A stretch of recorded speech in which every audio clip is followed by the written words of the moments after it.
Greetings everybody, welcome to our Christmas Eve Ushering Secrets video. We put this together to help to answer any questions that you might have about ushering on what is for the church our busiest time of year.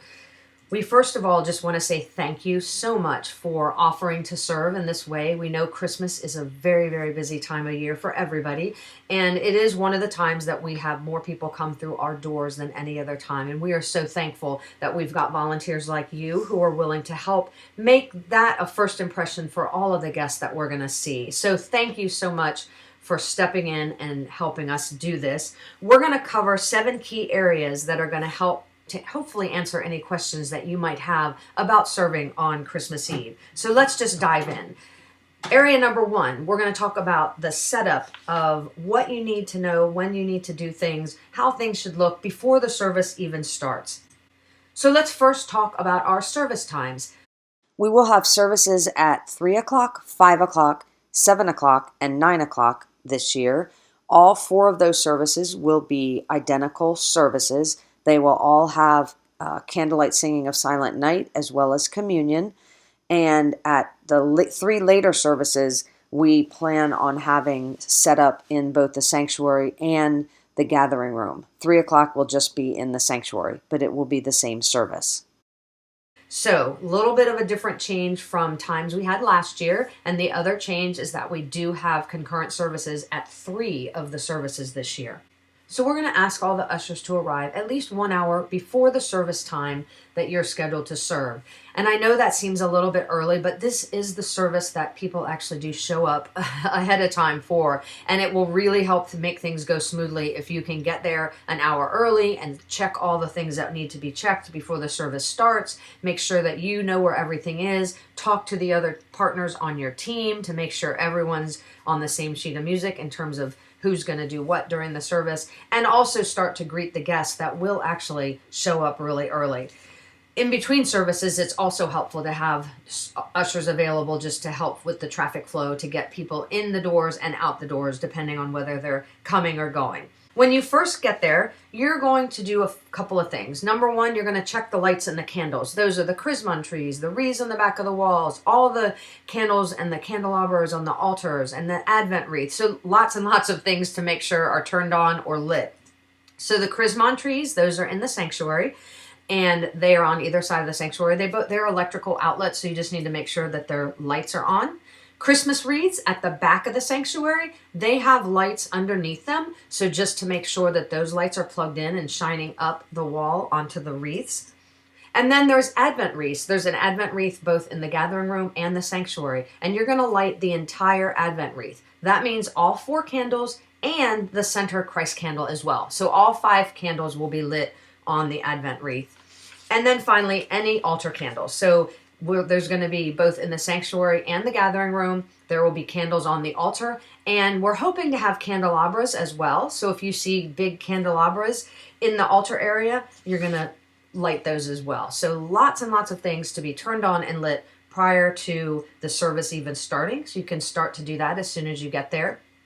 And then you also want to check on making sure you have bulletins readily available for the gathering room, making sure you have that basket of pencils, because as you know, that when we fill out attendance, we need to sometimes give people some pencils. And in the gathering room, since there's nothing in the actual pews, we need to sometimes hand those out manually. So make sure there's pencils in the gathering room for the ushers.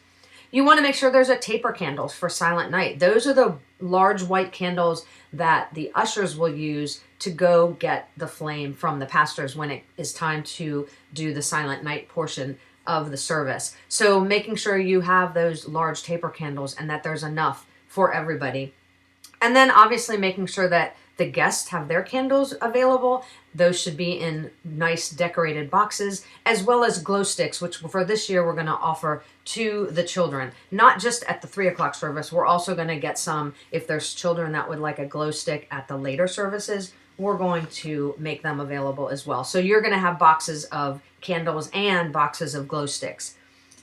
Now, as people start arriving, this is when you really start getting to work. And that, again, as I said, that can often be 30 to 45 minutes before the actual service starts. Lots of things you're going to be handing out as you welcome those guests. As I mentioned a minute ago, glow sticks for any of the children. You can just give those to them. If they don't want one, that's fine. They can get a candle if they would prefer that. But we're thinking that most kids are probably going to think a glow stick is much more cool. Then we're going to make sure every person has a candle, which they will use for Silent Night. You're going to give them a bulletin, so one bulletin per family is best.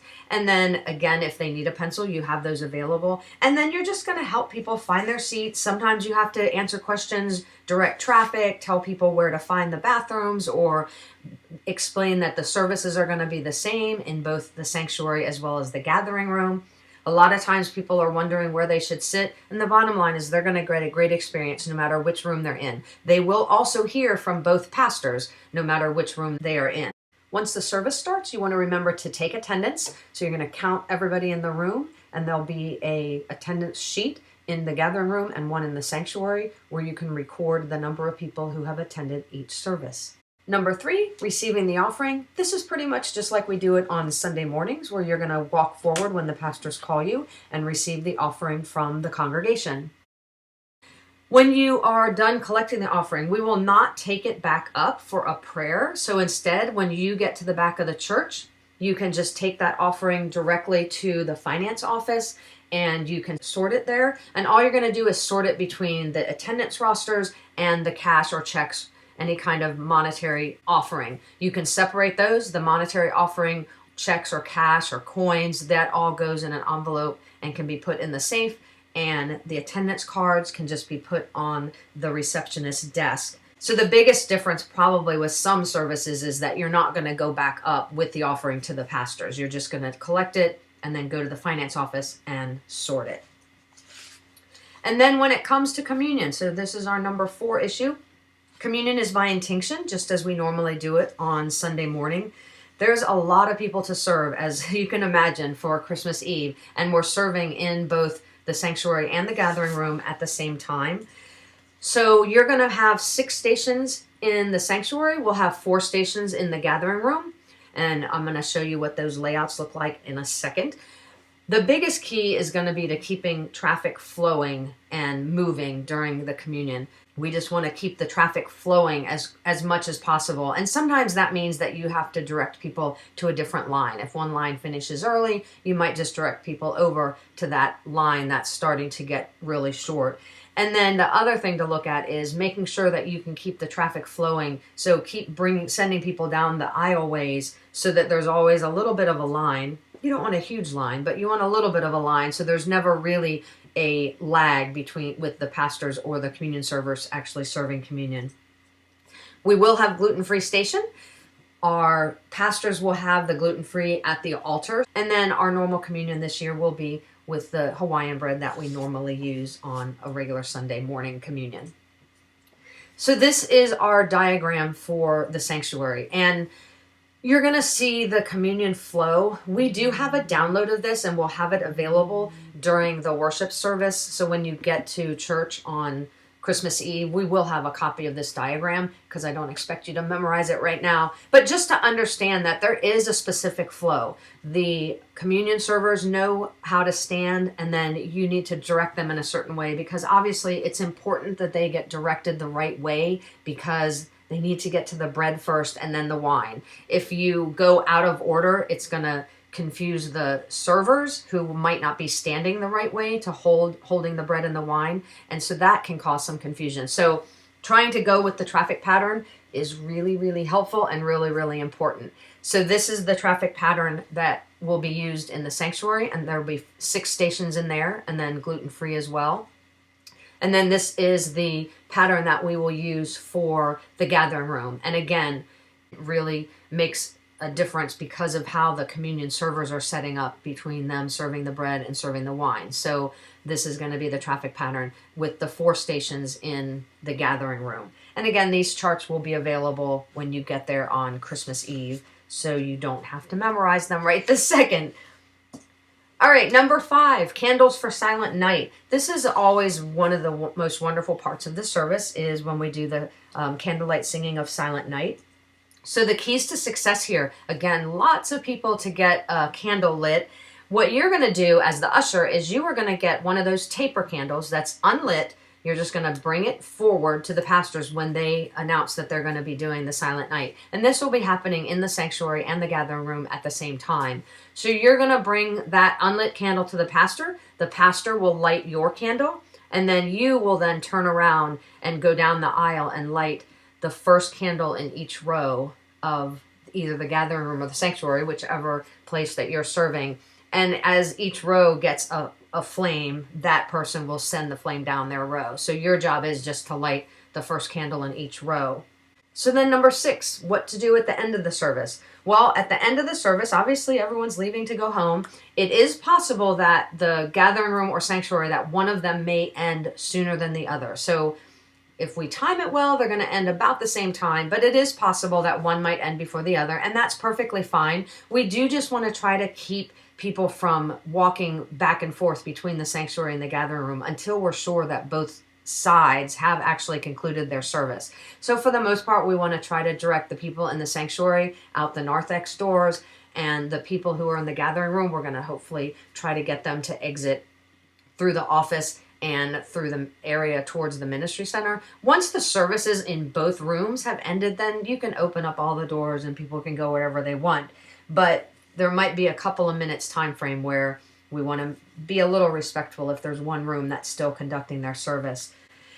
And then ending well, we just want to collect the candles. If kids have glow sticks, they're certainly welcome to take those home with them. So we aren't going to collect those, but we are going to collect the candles. We want to extinguish all the candles on the altar, the Advent wreaths, the candelabras. We can blow all of those out, and then the ushers for the next service will make sure that everything gets relit. Then you want to quickly just take a look at the room, either the sanctuary or the gathering room, wherever you're serving, and just straighten up a little bit, knowing that there is another service that's going to take place. Just clean up the bulletins that are lying around, straighten the chairs, do a quick vacuum around the communion stations. If there's anything that gets lost or left behind, you can take those things to the office. And then after the 9 o'clock service, we will be tearing down the gathering room. So if you're available to help with that event, you're definitely welcome to stay and just help us. Usually takes about 30 to 45 minutes to get that room completely broken down. And then number 7 are our safety concerns. We obviously want to make sure that we're aware of any safety issues. And we do have a security team that will be working during Christmas Eve. If you have problems, you can find a member of the security team or go to the information desk, and they have pagers to reach the team members. But a few things for you to be aware of. Number 1 is we do have an AED machine and a defibrillator, and those are located behind the narthex wall, so behind the information desk, that wooden desk in the narthex. There's a defibrillator there. There's also one in the ministry center, in the welcome room in the ministry center. And then there are fire extinguishers and fire alarms that are in the narthex. One is on either side of the narthex when you just first walk in those doors as you enter the narthex. That's where you'll find those fire extinguishers. We also have a wheelchair. So if you have somebody that is in need of a wheelchair, it just doesn't seem to be walking very well, we do have a wheelchair available that's in the coat rack that's in the narthex area as well.